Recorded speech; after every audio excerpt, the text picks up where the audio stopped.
Bon, je suis très heureux de parler avec vous, monsieur Hollin, aujourd'hui. Je ne vous connaissais pas, je vous rencontre pour la première fois. Je peux dire que j'ai spontanément, comme beaucoup de gens, beaucoup d'estime pour vous, parce que vous avez fait la guerre, vous. Je veux dire, vous avez la chance d'avoir fait la guerre, c'est faux, parce que c'était terrible, mais vous êtes très bien comporté. Je sais qu'il y avait des hauts faits d'armes, que l'on peut voir, vous étiez un des plus jeunes résistants de France, certes, mais vous l'étiez. Simplement, je voudrais qu'on se mette d'accord pour, en effet, évoquer cette période de l'année 40, sur laquelle il y a des rectifications à faire, parce que l'esprit public est complètement trompé aujourd'hui sur la réalité de 1940. Mais je voudrais aussi, si vous êtes d'accord, que l'on fasse un parallèle entre la situation de la France de l'époque et celle d'aujourd'hui.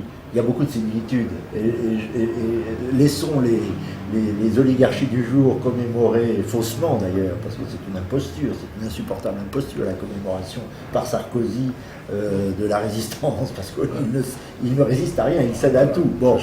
Et je voudrais que justement on fasse un parallèle avec la situation d'aujourd'hui et qu'à la lumière de 1940, on comprenne mieux ce qui se joue aujourd'hui, c'est-à-dire à peu près la même problématique.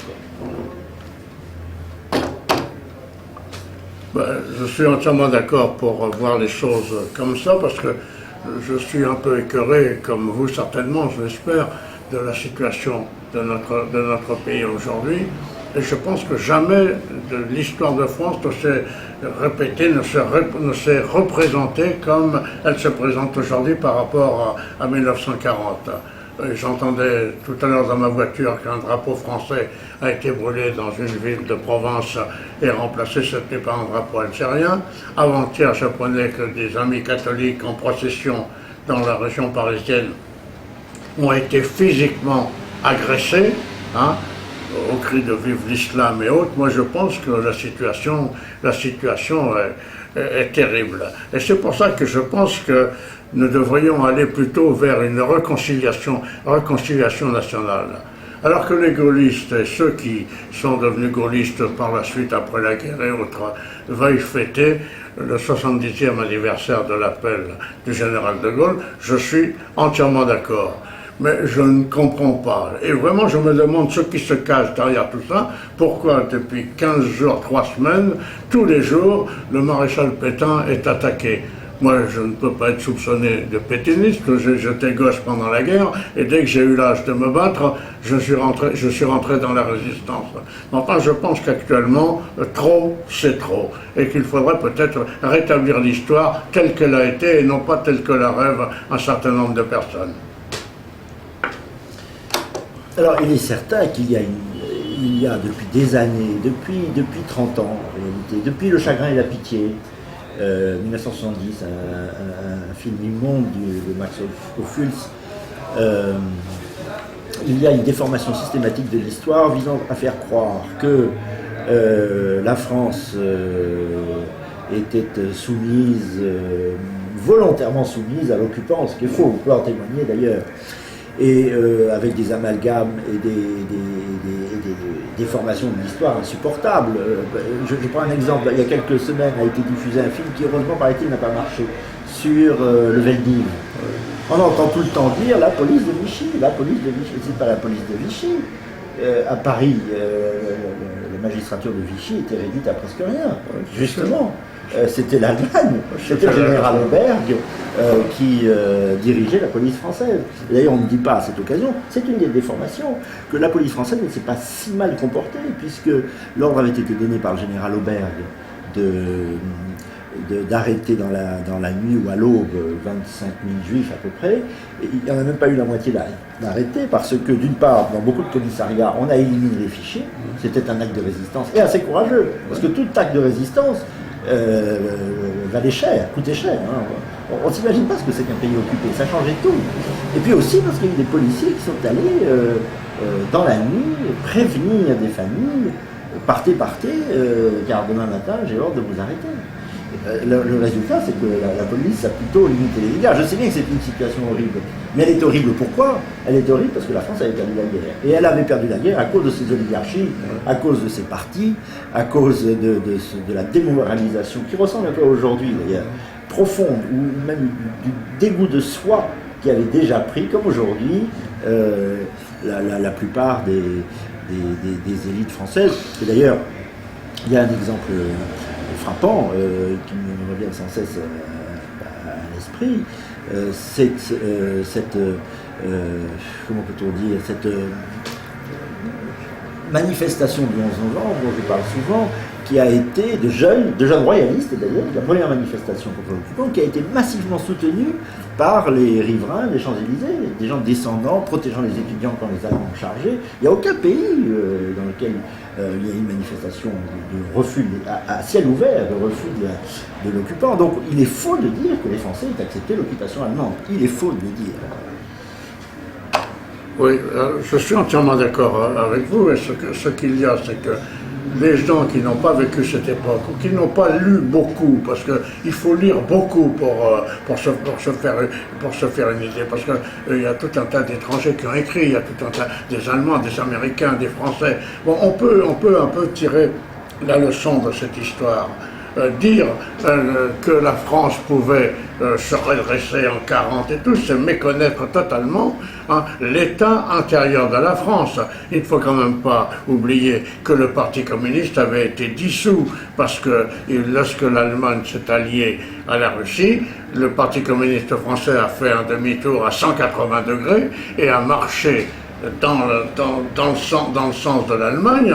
Il ne faut quand même pas oublier qu'au moment de l'entrée des troupes allemandes dans Paris, l'Humanité clandestine, le journal du Parti communiste qui avait été sabordé par l'État mais qui paraissait clandestinement, publiait un article disant: accueillez les soldats allemands comme des frères, ce sont des prolétaires en uniforme. Thorez était parti, il a passé toute la guerre en Russie, bon, sans jamais s'engager dans aucune armée. Bon, les jeunesses communistes ont saboté le matériel aux usines d'armement, surtout dans les usines d'avions, et surtout dans les usines de canons anti-chars. Enfin, la France était sur les routes, 8 millions de personnes sur les routes, avec l'armée en déroute aussi. Certaines unités se sont bien battues, puisqu'il y a eu 100 000 morts en 3 semaines. Ça n'est pas rien. Mais tout était désastreusement foutu. Lorsque des unités valables se mettaient en position de défense devant des villages, le maire arrivait avec la population et disait: allez vous battre plus loin, on n'a pas envie que le village soit démoli. Pourquoi? Parce qu'il manquait un sentiment national qui avait été sabordé. Là, je ne serais pas d'accord sur un point. Sur le reste, oui, mais sur la fin de votre propos, j'objecterai quand même qu'il y a une grande différence entre le peuple français et les soldats, qui se sont pas mal battus au mois de mai et encore au début du mois de juin, pendant 3 semaines. Oui, c'est ce que j'ai dit. Oui, c'est l'état-major qui a trahi. C'est l'état-major sur les élites. Ben, je dis qu'il y a eu 100 000 morts. Oui, ils se sont très bien battus. En 3 semaines. Ils n'étaient pas... C'est le poisson pourri par la tête. Alors ce qui se passe aujourd'hui, c'est exactement ce qui se passait à l'époque, n'est-ce pas? Le peuple résiste aujourd'hui. D'ailleurs, le peuple français est infiniment plus résistant. Moi, je vis à Mirebeau en Poitou, dans un village du Poitou. L'ambiance est beaucoup plus à la rébellion contre l'ordre marchand d'aujourd'hui qu'il ne l'est à Paris. C'est pas du tout la même ambiance, et c'était pareil en 1940. Alors peut-être notre point de divergence plus profond, c'est que moi je vois le maréchal Pétain comme un homme de gauche plutôt. D'ailleurs les pleins pouvoirs ont été votés au maréchal Pétain par l'Assemblée du Front Populaire, l'Assemblée de gauche. D'ailleurs je ne sais pas si vous vous souvenez d'un journal qui s'appelait Candide, qui est un journal de gauche, qui à la fin de 1935, comme réponse au désordre dans la rue des ligues, sur lesquelles il y aura beaucoup de choses à dire, parce que c'était déjà un premier signe de résistance, les ligues d'une certaine façon, les ligues patriotiques, contre une élite qui déjà a laissé le traité de Versailles bafouer tous les jours. En 1935, donc, Candide lance une campagne pour un homme providentiel. Journal de gauche. Et l'homme providentiel qu'elle désigne, c'est le maréchal Pétain. Le maréchal Pétain, d'ailleurs, qui, je vous signale, était très en cours quelques années plus tôt lors du gouvernement du cartel de gauche, 24 et 25, 1924-1925, puisque c'est lui qu'on a nommé au Maroc, poste très important à l'époque, pour remplacer le maréchal Lyoté, qui était beaucoup trop à droite. Alors on a pris un maréchal bien républicain, je dis pas de gauche, mais enfin, qui était bien... Bon, il était tout à fait entre nous, comme dit le général de Gaulle, là je vous taquine, monsieur Olympe, travail, famille, patrie, le maréchal, il m'amuse, disait De Gaulle. Le travail, il a jamais rien foutu. Oui, mais la famille, il n'en avait pas. La patrie, il a foutu aux poches. C'est un peu caricatural. Mais le fait est que c'était pas que le maréchal Pétain n'était pas chrétien, qu'il vivait dans le péché, qu'au fond, il passait pour très acceptable par la gauche de l'époque. Et notamment par le ministre de la Justice du cartel de gauche, qui était Laval. Qui était un socialiste bon teint. Et il y a beaucoup d'hommes de gauche qui sont retrouvés à Vichy, je dois dire. Ça ne vous interpelle pas, monsieur? Oui, mais à Vichy, il est certain qu'il y avait des gens de droite et des gens de gauche, au même titre qu'en Angleterre, les premiers qui ont rejoint le général de Gaulle sont des gens qui aujourd'hui seraient classés à l'extrême droite. Il y avait des royalistes, il y avait des cagoulards et tout ça. Moi, je salue, j'honore les gens qui sont partis se battre, les gars qui ont fait Birakem, les gars qui ont dit nous on lâche pas le morceau. Je peux même admettre le jeu de Gaulle, que je pense être un jeu personnel, tout du moins au tout départ. Je le répète, ce qui me dérange dans cette affaire, c'est que tout soit mis sur le dos du maréchal Pétain. On croirait que c'est lui qui a été ouvrir les frontières, qui a dit aux troupes allemandes « Mais venez donc, allez, je vous ouvre la porte, venez boire du champagne et voir les petites pépées à Paris. » C'est pas du tout comme ça que ça s'est passé. Hein, les gouvernements ont montré qu'ils étaient des gouvernements incapables pendant au moins 30 ans avant la guerre.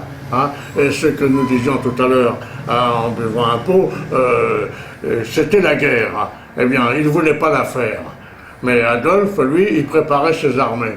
Alors que nos syndicalistes en France, c'était toujours plus de congés, toujours des problèmes. Eh bien, aujourd'hui, c'est exactement la même chose. La seule différence, c'est que c'est la guerre économique. Il y a la guerre économique aujourd'hui que nous fait la Chine, où on essaye de la faire et on peut peut-être la gagner, ou on ne la fait pas et on a perdu d'avance. C'est exactement le sujet d'aujourd'hui. Et c'était le sujet de juin 40. Est-ce qu'on laisse filer au bénéfice de jouissance, la manière dont les élites françaises à Paris vivent? Moi, j'étais député, vous avez été député, on les a côtoyés. Ils vivent dans l'inconscience ou l'insouci total de la nation, du peuple, l'ignorance du peuple. D'ailleurs, qu'il le lui renvoie bien, l'abstention, ça veut dire ça. L'abstention, les votes de refus. Et c'était exactement la même situation à l'époque. Et finalement, la problématique, elle est très fréquente, c'est celle de Jeanne d'Arc aussi. Ça se recrée sans cesse. Des élites qui trahissent et un peuple qui résiste. Et aujourd'hui, la situation est un peu plus clairement décrite par notamment l'agressivité chinoise. On peut aussi parler d'une certaine forme d'agressivité, à mon avis, immigrationniste. Oui, c'est sûr. Je ne pense pas que c'est sûr et certain qu'il y a là. On peut aussi penser à la domination inadmissible d'une puissance étrangère via Bruxelles, via les oligarchies bruxelloises. Moi, je refuse aussi l'OTAN.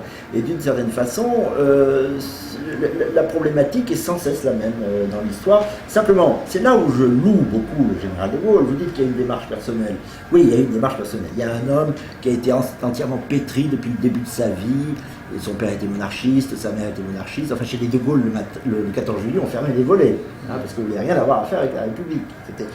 Cet homme qui était tellement nourri de la passion patriotique, sa démarche personnelle, c'était l'intransigeance. Bon. Mais c'était une intransigeance tout de même assez pensée. Lui avait lu, à la différence des autres, il avait lu Mein Kampf.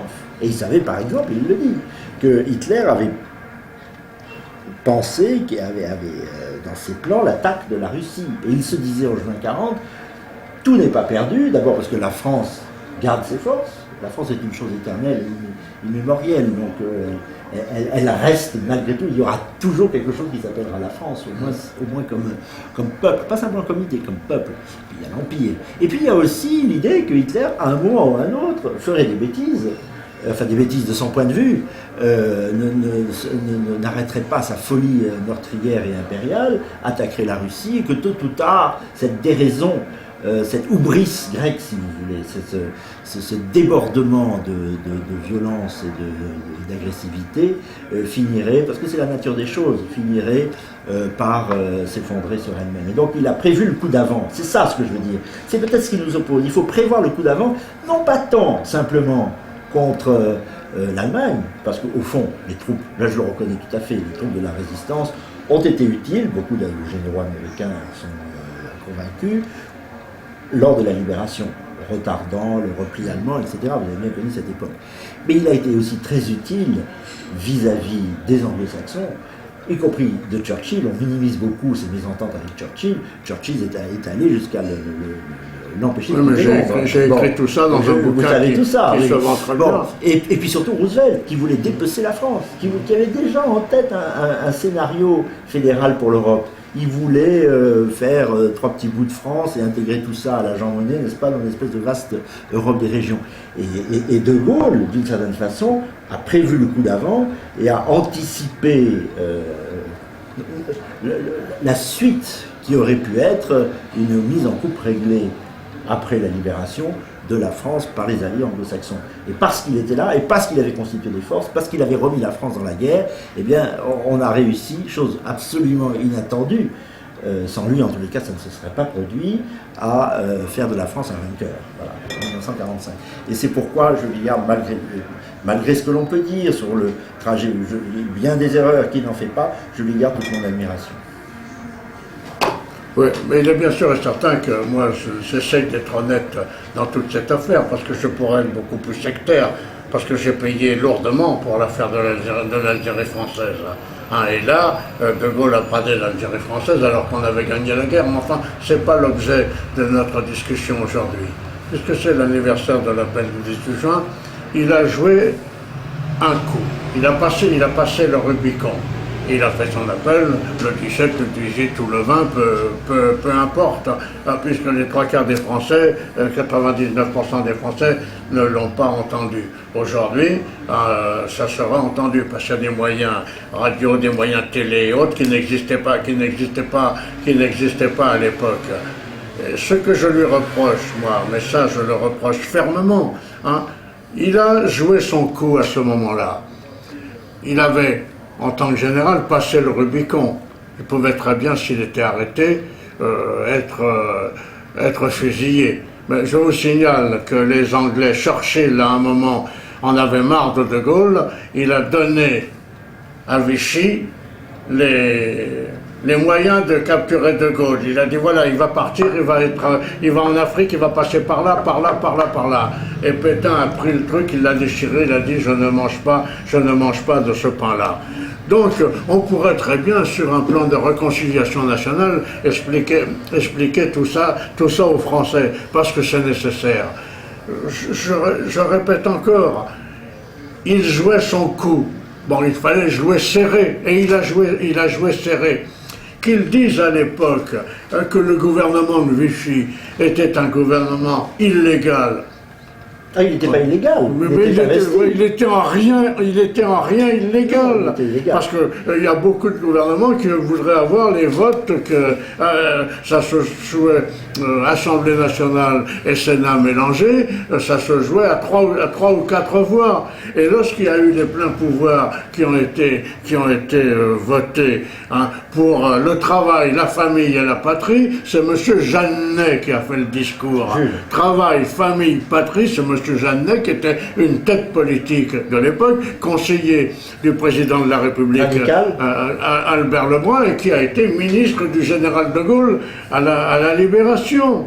Enfin, tout ça, ça n'est quand même pas tellement facile. D'ailleurs, les Français n'y comprennent déjà rien, mais si on leur donnait tous ces détails, ils diraient, mais bon sang, mais pourquoi on se tape sur la gueule depuis 60 ans? Parce que face à nous, il y a des gens qui veulent que la France meure, alors que dans les deux camps, que ce soit des gens qui ont une certaine sympathie pour Pétain ou des gens qui ont une certaine sympathie pour De Gaulle, c'est là qu'on rencontre le plus de gens qui veulent que la France ne meure pas. Très bien, alors là, notre accord est total. Sur la légalité, les pleins pouvoirs ont été donnés par des chambres réunies à Vichy.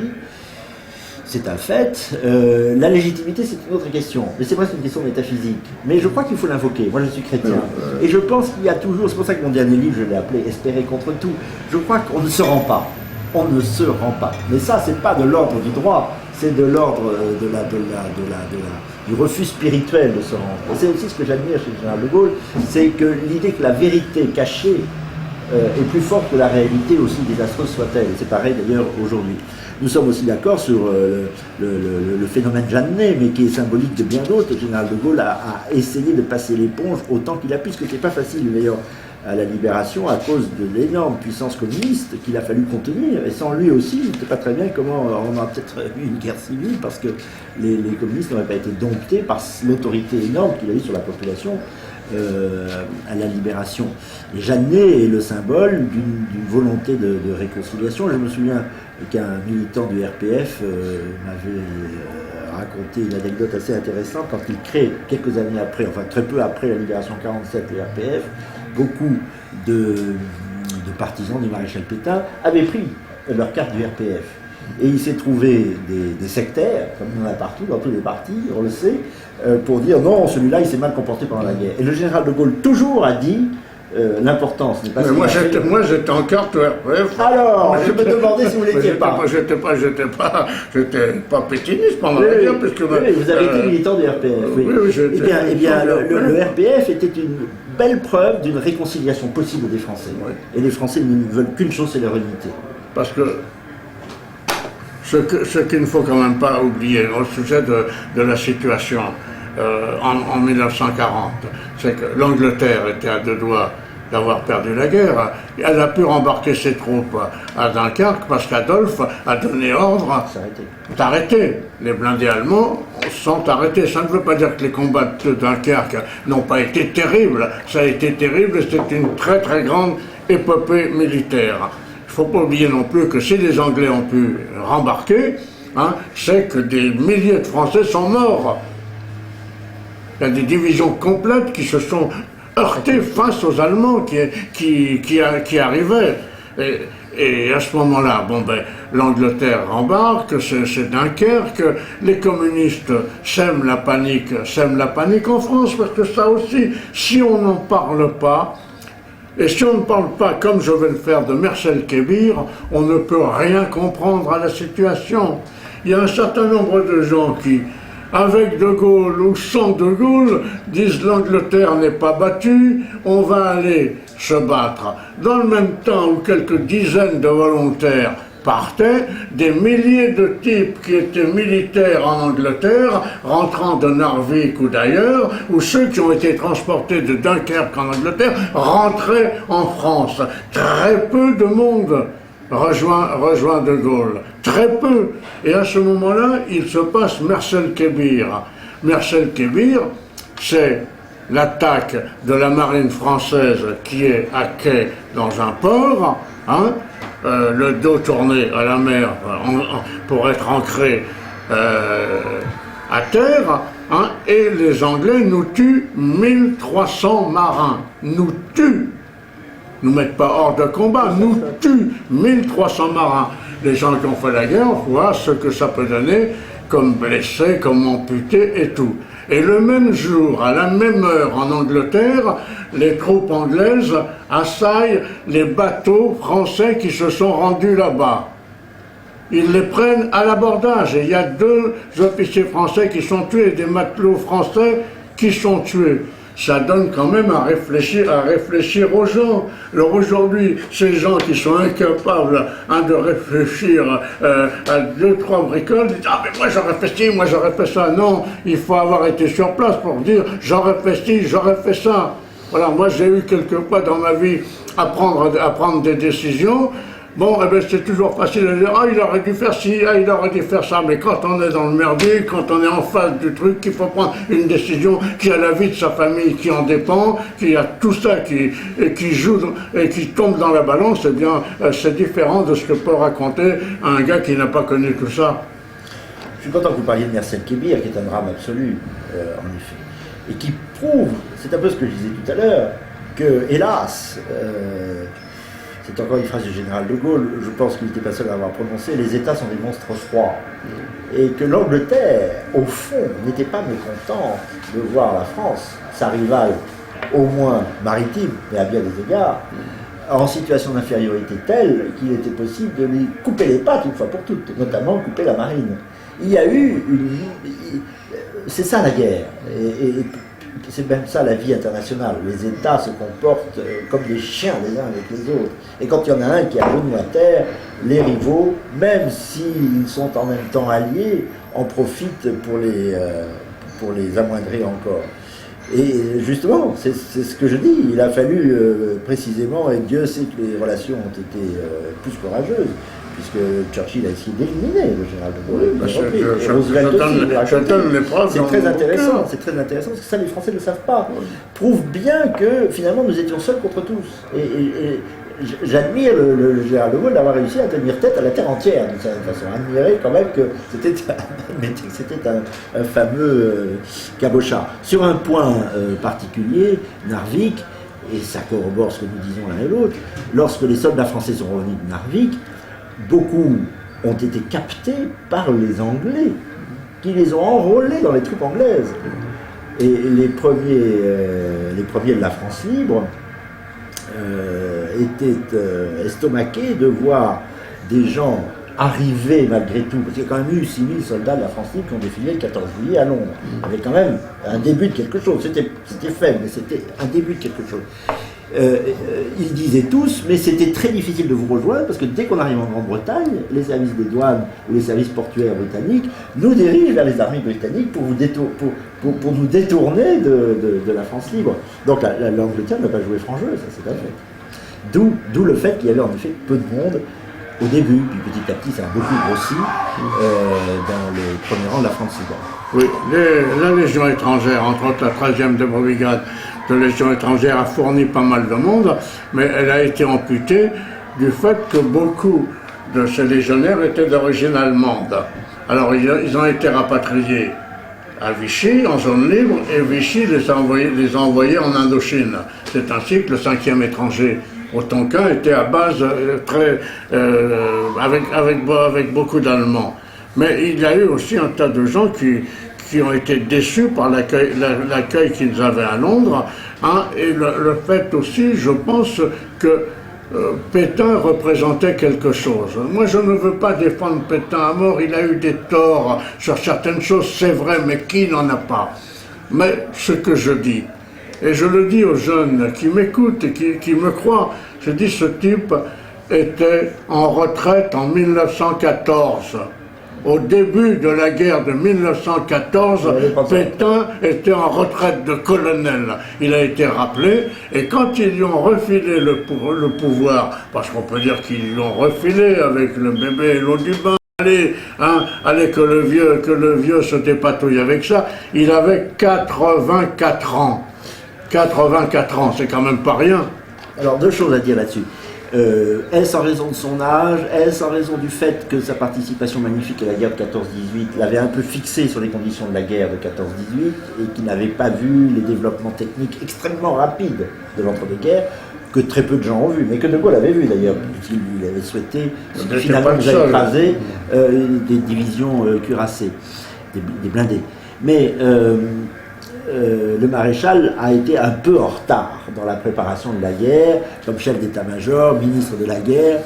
J'ai lu des ouvrages comme celui de M. Le Cornec, que vous avez lu peut-être, essayant de le réhabiliter, mais qui admettent tout de même que la France était restée impréparée, aussi en raison de l'état-major dont le maréchal Pétain était une grande figure. Et puis alors, deuxièmement, il y a un point sur le maréchal Pétain. Encore une fois, je ne suis pas du tout manichéen, hein, et je le défends souvent, quelquefois, contre des gens qui disent des mensonges, c'est tout, parce que je n'aime pas les mensonges. Mais on ne prononce pas le mot de collaboration, comme il a fait à Montoire. Admettez, M. Hollin. Oui, ça a peut-être été une erreur, mais... Rencontrer Hitler à Montoire, en octobre, et proposer la collaboration avec le vainqueur, je vais prononcer un mot fort, mais pour moi c'est inadmissible. Oui, mais il y a beaucoup d'historiens allemands qui disent que Pétain a roulé Hitler dans la farine. Bon, ça sera démontré, je pense que ça sortira dans les années qui viennent.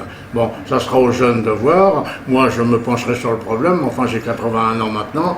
Mais enfin, je travaille très sérieusement. Il est bien sûr et certain que les Français n'étaient pas pro-Bosch. C'est sûr et certain.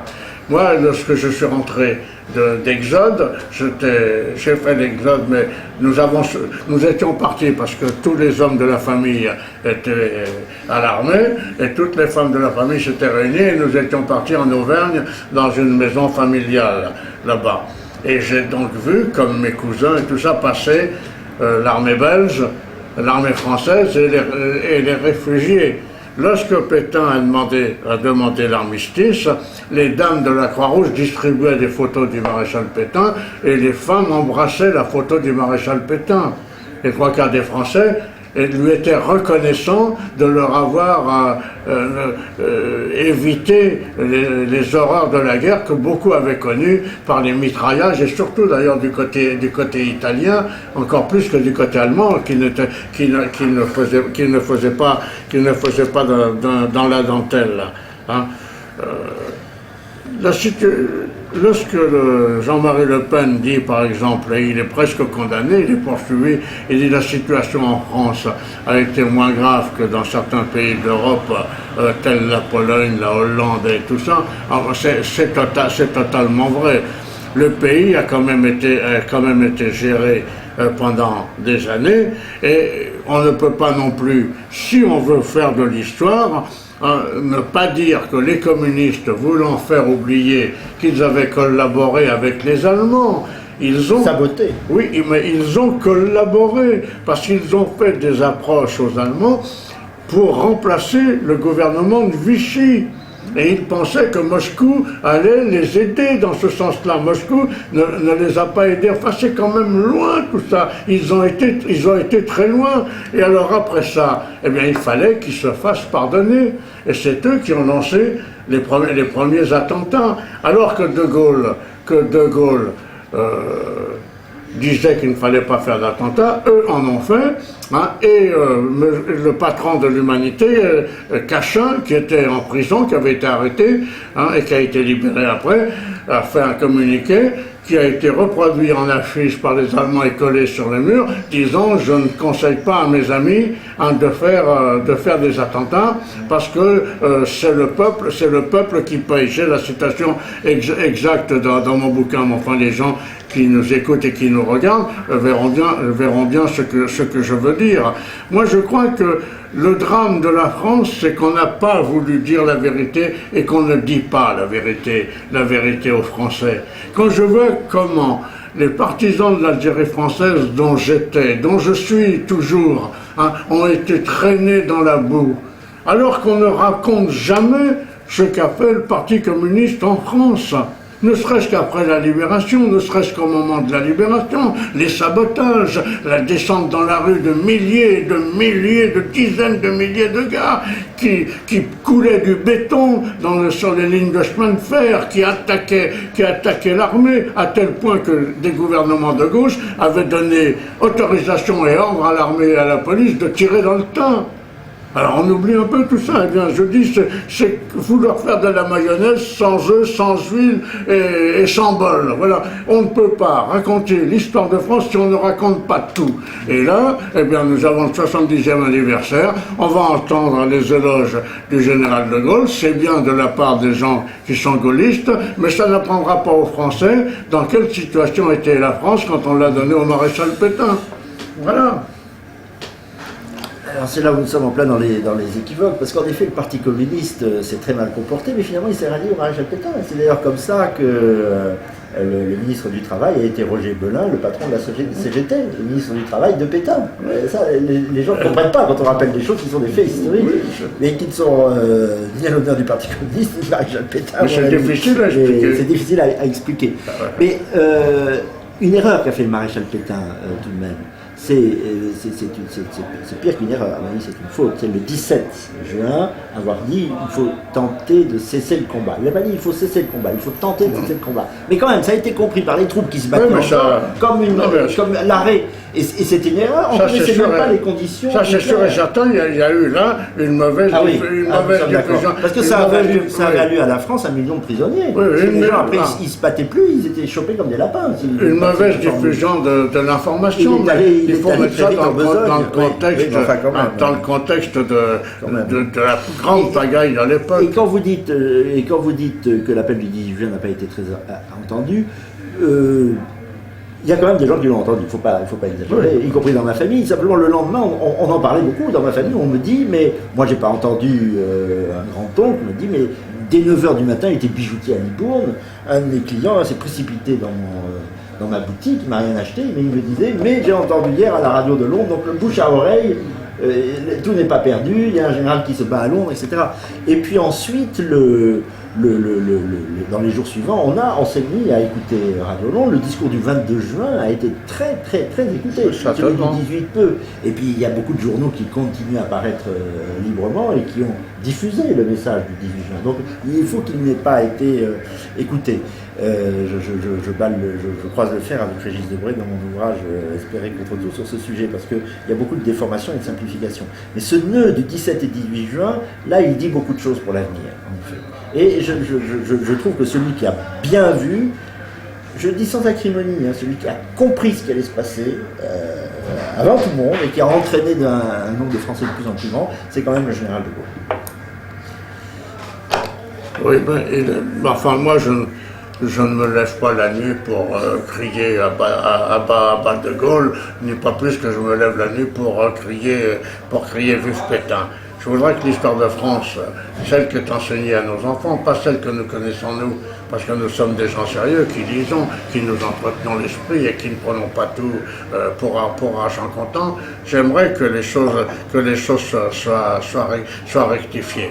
Je dis bien que je salue de toute mon âme les gars qui se sont battus à Bir Hakeim ou ailleurs.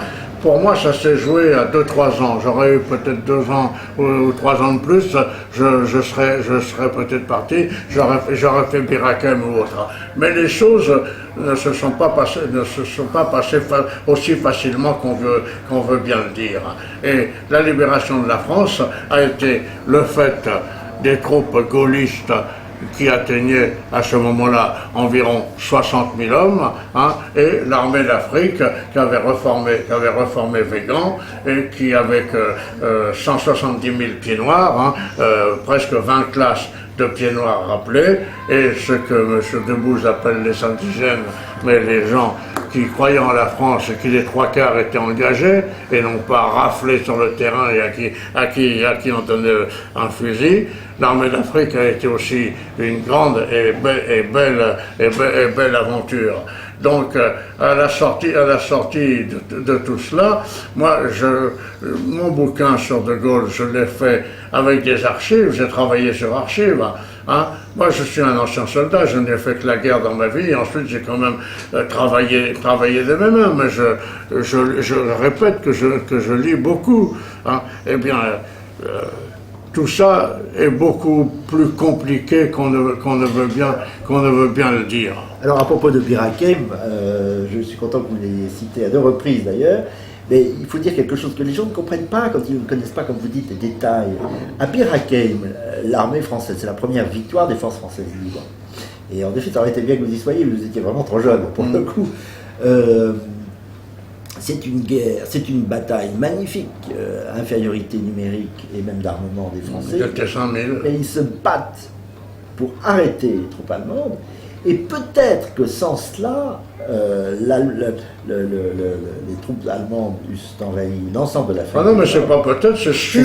C'est sûr et certain. Et bien, vous voyez, donc ça a été très utile pour protéger justement cette armée d'Afrique, dont on ne dit pas assez, qu'elle a participé de façon décisive à la libération du territoire. Et qu'en effet, l'école d'officiers de Cherchel vous dit qu'il y a des pieds noirs, et pas seulement des pieds noirs, il y avait beaucoup de militaires de métropole qui s'étaient repliés en Afrique du Nord et qui ont reformé des armées françaises, qui ont participé sous la direction de Lattre de Tassigny à la libération du pays. Et peut-être qu'à l'origine de cela, il y avait Bir Hakeim, justement. Donc vous voyez qu'il y a dans l'enchaînement des choses, il y avait un ensemble français, si vous voulez, des deux côtés, qui a concouru à la libération du territoire. Entre-temps, il y a eu quand même l'affaire de Syrie qui a été saignante.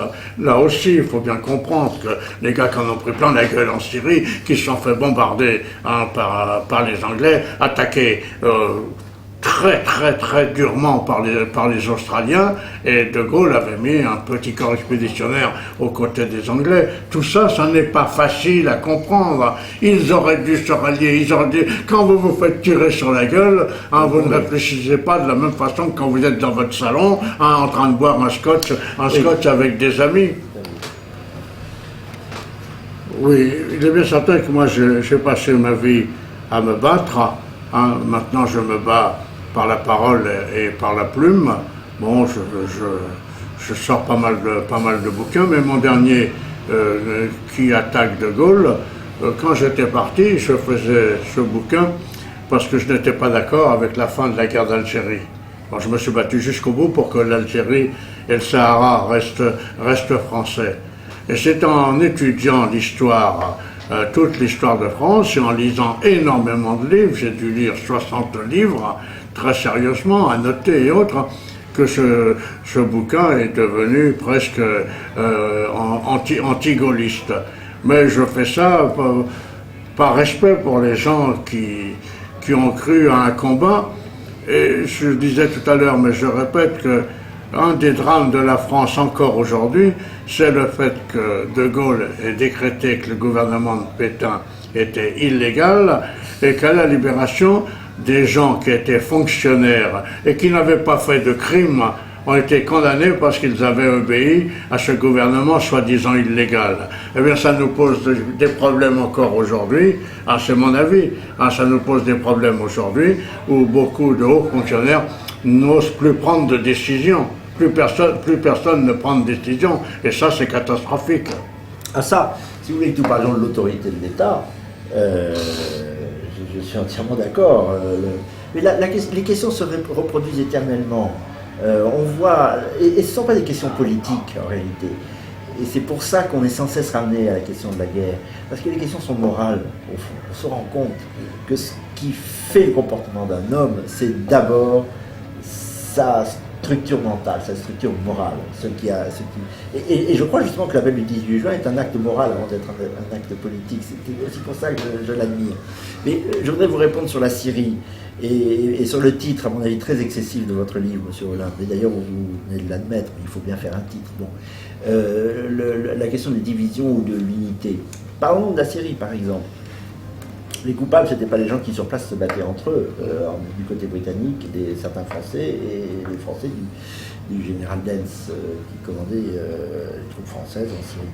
Le coupable, c'est Darlan, qui quelques jours avant avait autorisé les troupes allemandes à stationner, et c'est ce qu'a décidé le général, à stationner, à utiliser les aéroports de Syrie.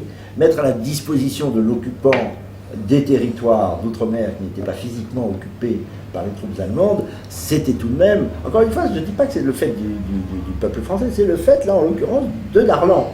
Et il avait commis l'irréparable, et donc sur place, les pauvres bourgs, ils en tiraient les conséquences. Il fallait bien empêcher l'Allemagne aussi de mettre la main sur le Levant. Et à la libération, vous parlez de la libération, c'est toujours le même problème. Je pense que le général a vraiment voulu faire l'unité des Français, et d'ailleurs il l'a faite lors de la libération. Mais il y a toujours des forces qui travaillent contre, qu'est-ce que vous voulez. C'est pas parce qu'on s'appelle général de Gaulle qu'on n'est pas obligé aussi de prendre des dispositions extrêmement douloureuses, comme en l'occurrence faire tirer sur d'autres Français en Syrie, en fait.